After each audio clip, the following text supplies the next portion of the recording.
Welcome to the Leaders in Payments podcast, where we talk to C-level leaders from across the payments landscape. We'll be discussing the products and services that impact the payment space today, as well as trends and predictions for the future of payments. We will also hear stories from our guests about their journeys to the top. It's not a one-size-fits-all SaaS platform. Here it is, pay us a fee and you can use it as you wish. It's tech-enabled services. So we're building programs for our customers. We're engaging with them. We're using the beauty of the payments network in that we're able to provide a lot of efficiency in payments through the tech so that our companies can find efficiencies in their business, and we can earn our transaction revenue associated when transactions are made at point of sale.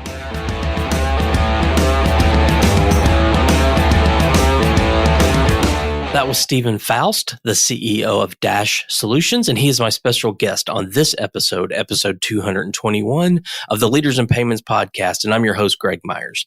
Stephen has a passion for configurability, customization, and customer satisfaction.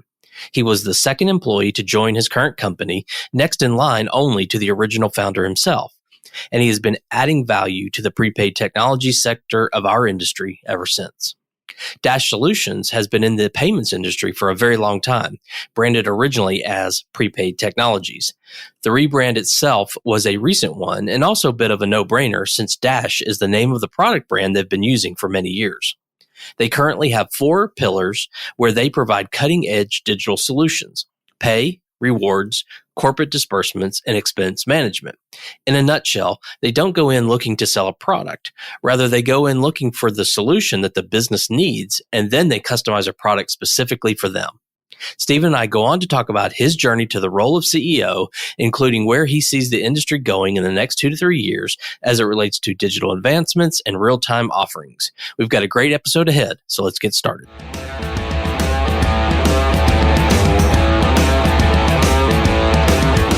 Hi, Stephen. Thank you for being here and welcome to the Leaders in Payments podcast. Hey, Greg. Thanks for having me and excited to spend a few minutes with you. Absolutely. So let's dive right in. If you don't mind, tell our audience a little bit about yourself, maybe where you grew up, where you went to school, where you currently live, a few things like that. Sure. My name's Stephen Faust. I originally grew up in New Orleans, Louisiana, so I'm a little bit of a Cajun. Went to school at the University of Tennessee, where I graduated there in 2001. And graduated with a degree in marketing and business communication. After that, spent some time working with my first jobs in the marketing world, marketing and advertising, both in Dallas and back in New Orleans, running the account management side for some large brands and interesting clients, and then transitioned into the financial services world in kind of a sales and marketing role, and then into prepaid technologies, which we are now Dash Solutions. But married, have a beautiful wife, Ellen, and I've got 3 girls, 12, 14, and 15. So that's keeping me busy outside of all the things that we're doing here at Dash Solutions. I have 3 girls as well, so we have that in common. All right, well, let's dive into the company. Let's talk about Dash Solutions, and by all means, I know there was a recent rebrand, so position that for us and then tell us what the company does. Absolutely. So, we've been in the payments business for a long time, and the company was founded by Tommy McCulley here in Birmingham, Alabama. And Tommy was a senior executive at AmSouth, now Regions Corporation, for many different years. He ran small business banking, he ran technology, he ran marketing. He went to Florida and bought 8 banks and expanded the bank into the Florida market for them. So he had a lot of different training and a great perspective on what was going on in the financial services world. And he saw an opportunity in the late 90s to explore stored value, which became prepaid in the payments world. And he got really excited about it. He brought it to the board. They weren't as excited about it as he was. So after 27 years, he decided to be entrepreneurial, leave the bank, and start Prepaid Technologies, which was the original name of the company, with the idea that not just focusing on one solution, but knowing that banks specifically would have a need around the country to service their commercial customers with these solutions. When those solutions were commercially sold solutions for things like pay, things like rewards and incentives, promotions, things like expense management, and things like corporate disbursements. And what we found was that there was a real interest from financial services companies, banks around the country, to add these products to their suite of services and work with a third party partner to help them bring these products to their customers. So that was kind of his initial idea, and still that concept holds true today. What has changed over the last 20 plus years is we've really built technology around these solutions so that we can stay cutting edge on what's happening with Visa and MasterCard and Discover these days, what's happening in retail with digital payments, with other needs with business customers. So the company has really expanded over that time. More recently, we have decided to change the name of the company from Prepaid Technologies to Dash Solutions. Dash was our product brand and market for several years. And what we really do for companies is bring solutions to their payments needs. So we really leaned into the solution side of what we're doing and the technology we're building and decided to rebrand the company as Dash Solutions for the future. Along that way, we've had some help from some partners. After seeing some good success, we brought on our first investment partner about 7 or 8 years ago, Ballast Point Ventures out of Tampa, Florida. They were very smart to the payments world, had invested in this space. So we brought them on as our first outside capital. We had no debt on the business. We're profitable, but just kind of growing slowly as a family business, and brought them in, and they brought some smarts to the table, brought us access to really unbelievable talent that was in the payments industry that kind of knew what they were doing. One person specifically, Steve Fussell, who had spent time at Federated and NetSpend and FSV Payment Systems, US Bank, Rush Card, and so on. So it was really a leader on the payment side, but gave us access to folks like that. So that was in 2016. And after that investment, we started really ramping up the company, reinvesting in people, process, tools, rebuilding our technology for scale. And that was really a differentiation point for the company. We made a plan to do all those things, achieve all those milestones in the next 5 years. And through that time, we were able to 8 or 9x the revenue of the company and achieve those goals and remain profitable and all those things that you want with a growing business. To step back a little bit, I joined the company in 2007. So a couple of years after Tommy joined it, and I was the second employee before Tommy started the company. So we pulled this thing together, and sitting here today in 2023, we've got about 120 employees and probably another 80 or so contractors that we work with that are FTEs, and having a lot of fun growing a great payments company and technology company. You said originally the focus was on banks. Has that expanded beyond just banks? It has. What we found was there was a lot of need for others. Think about people in staffing, people in payroll processing, people in marketing companies. They all had these needs of their commercial customers. So we've expanded that partnership channel approach to a wide variety of partners. And today we have over 500 partners. And probably one of the fastest growing segments of the partnership channel is other technology companies that are looking to, through a complex suite of APIs, embed our payment solutions in their go-to-market strategy and their technologies to expand their viability and relationship with their existing customers or new customers. We've also grown a direct sales team, and that direct sales team is having great success, but we love our partnership business. We love our partners because it makes a lot of sense. We enable them. We have a long-term relationship, and everybody wins. Are you mostly in the U.S. or all in the U.S.? So we are servicing customers all over the world, but we focus mostly on the payments in the United States. We have partnerships to service other parts of the world, and they're integrated into our platform. So depending on the transaction type or so on, we've got the solutions in place to handle those payments internationally. But most of our sales and how we're looking at our go-to-market is still very focused on the United States. There's so much greenfield, so much opportunity in front of us. But we do know that we need to have those solutions in place to check the box with these customers as they have needs outside of the U.S. Absolutely. So what would you say differentiates your company from your competitors out there? What makes us different is that we are not a single solution provider. That gives us a competitive advantage. Some people in college and business school tell you, hey, pick one thing and do it better than anybody else. How we've looked at the world when it comes to the prepaid industry is that all these things are really the same. It's really just how we configure these solutions for the needs of these customers. So we've built our technology to be multi-solutional. And what that means is over the last, really since we've been leaning into the technology side, say over the last 10 years, 15 years, we've built and have over 80 approved bank issued card programs or digital payments programs.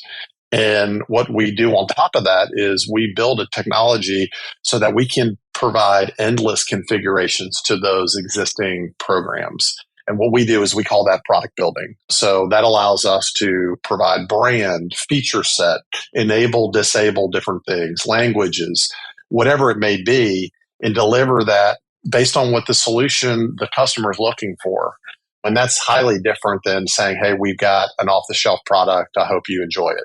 So our customers and our partners really love the idea that we don't come in selling a product. We come in looking for the solutions the business needs, listening to them, configuring something for them and giving it to them and saying, hey, we listen to you and we think that this solves your payments challenges. And in addition to that, we also have X, Y, and Z that may help you in payroll or rewards and incentives or corporate expense management or corporate disbursements, whatever those other alternatives is. So having a suite of solutions in highly configurable suite of solutions, we feel is a competitive advantage. And we're seeing that as we win every day.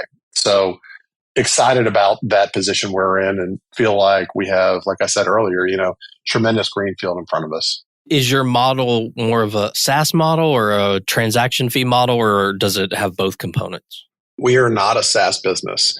We do have customers that are paying us monthly subscription fees or access fees to access our platform because they see the value in being able to hit a single platform to solve many different things in their business. That could be building promotions for internal employee engagement campaigns to channel incentives of campaigns to drive sales of certain products to other promotional things to all kinds of different things in real-time payments and earned wage access and complex expense management with categorization and you name it. So it's not a one-size-fits-all SaaS platform. Here it is, pay us a fee and you can use it as you wish.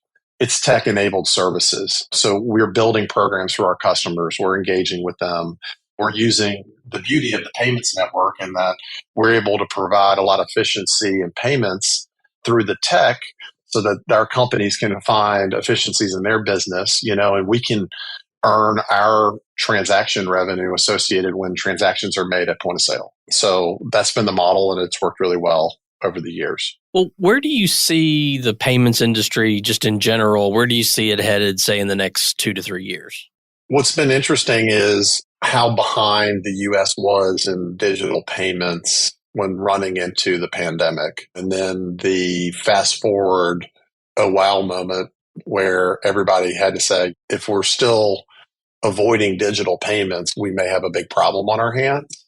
So that fast forward in the United States has been tremendous. So not only from a consumer standpoint that says, hey, I'm okay receiving a digital payment, for point of sale and businesses to say, hey, we have to receive digital payments now just because we don't want to deal with cash and or checks and speed of payments and so on. So updating the transactional side of the business, but businesses know now that they say, hey, we have to upgrade these antiquated systems that typically have a lot of cost, a lot of overhead associated with it. So that's created, in my mind, a tremendous opportunity in the payment space over the next couple of years. And we've been investing millions as an organization to be ready for that. And we're seeing the fruits of that investment to have top of market, cutting edge digital delivery solutions really in all four of those payments modules that we play in. So from pay to rewards to corporate disbursements, and expense management.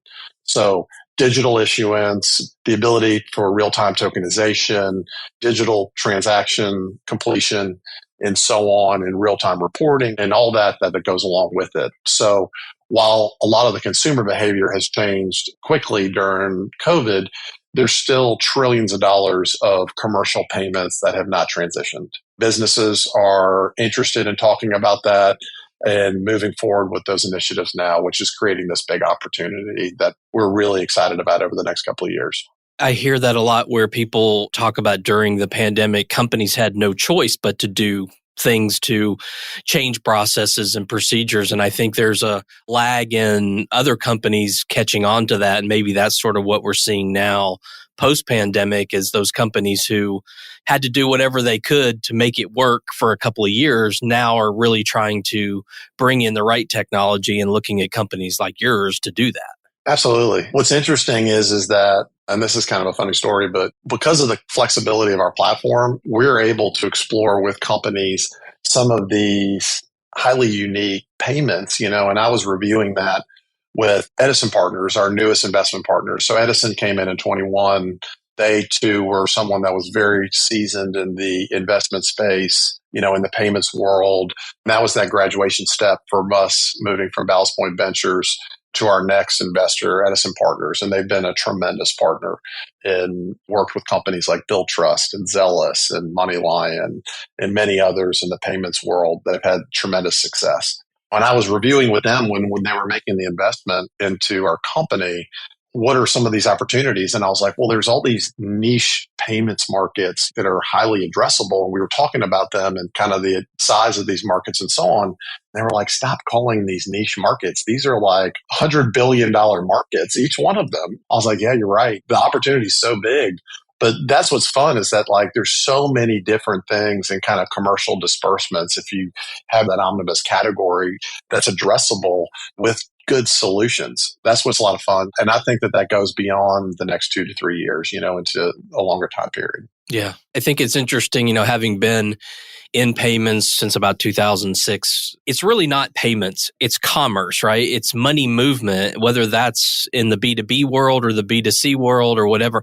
I mean, payments is probably such a bad term for it because to me, it's so much more than that. And every day I learn more talking to people like you on these interviews about these, like you called it, niche industries where payments has lagged in the technology and implementation of it. And it's just, you look at it and it's $100 billion opportunity and it's considered a niche, but it's been there the whole time. It's just bringing technology to that. And it sounds like that's what you guys have really identified and do a great job of. Hey, let's switch gears a little bit if you don't mind. And you talked a little bit about your early roles in your career in marketing. Maybe tell us a little bit more about that and then how you transitioned into the role of CEO there. Yeah, sure. So when I graduated from Tennessee, I got a job with an ad agency in Dallas.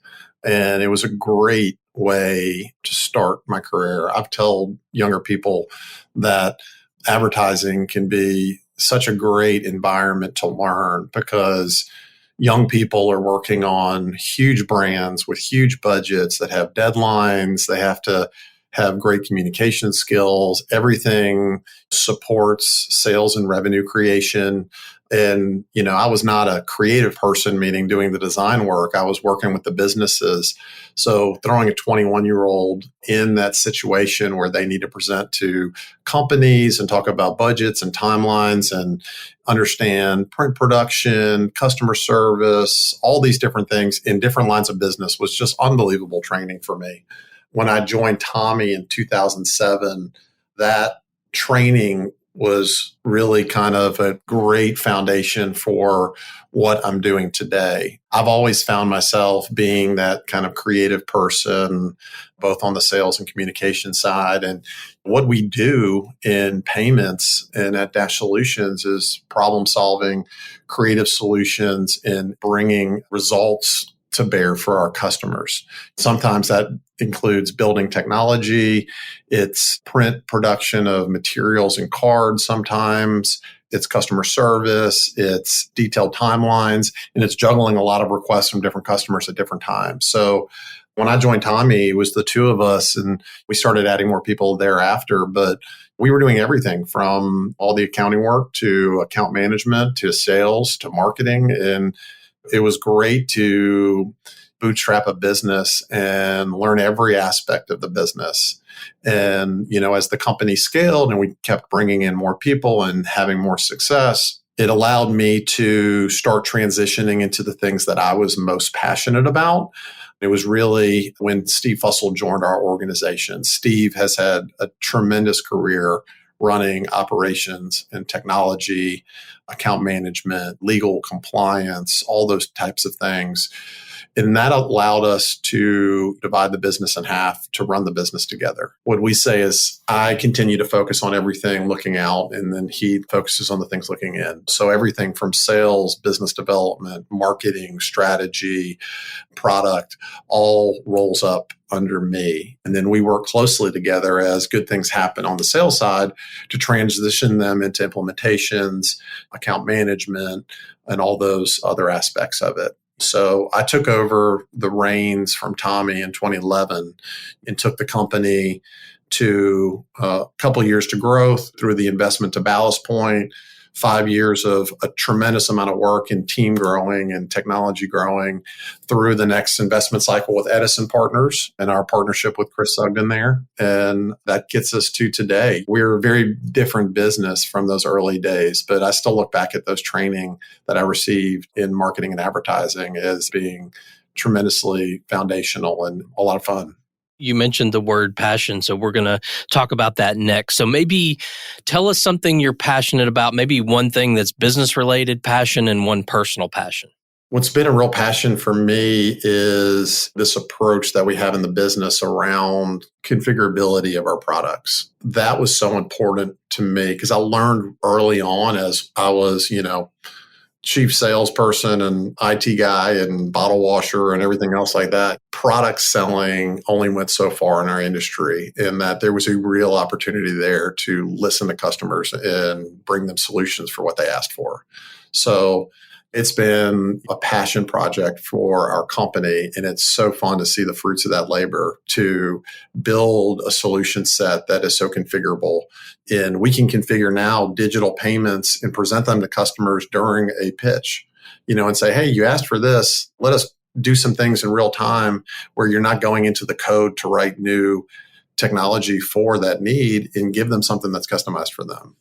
That's a lot of fun. Outside of work, the fun time that we're in, having 3 girls that are teenagers right now in the house, is so much fun for my wife and I. So all the different things that we can be doing with them, from watching their volleyball tournaments to going to the lake and getting them to wakeboard and swim and have fun. And sometimes they'll go out with me and play golf. Most of the time it's for the ices. It's not so much that they're interested in golf, but I love that one-on-one time with them because golf's a real passion of mine.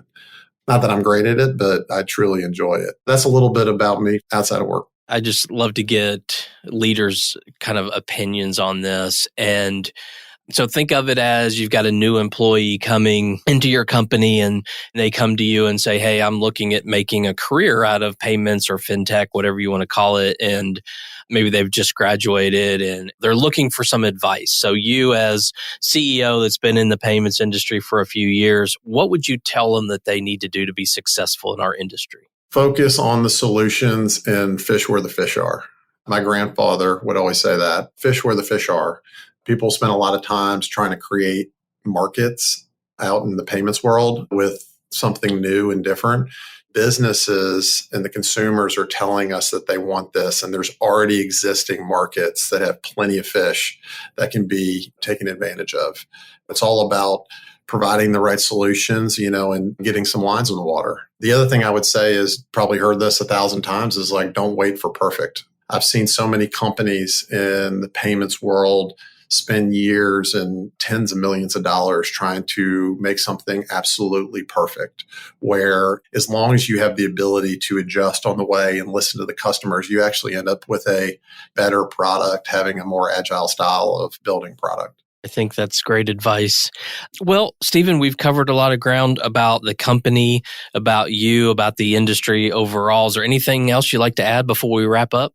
No, thank you for the opportunity to join your podcast. And it's truly an exciting time in what we're doing. And it's a whole lot of fun. So those that aren't in the payments industry, they should probably consider it if they're looking for a change. It's exciting to see companies that have been doing the same thing for a very long time think creatively about what these solutions can mean to their business. And that could be from a very small company to a Fortune 100 company. It's great. So thanks for the time and exciting things ahead for Dash Solutions. And we should stay in touch. Yeah, absolutely. What would be the best way for people to learn more about you and the company? So, we're in the middle of launching our new corporate website. It's not up yet, but dashsolutions.com is the URL. There's content there that'll direct you into some of our legacy content, but within the next 30 days, that'll be up and going.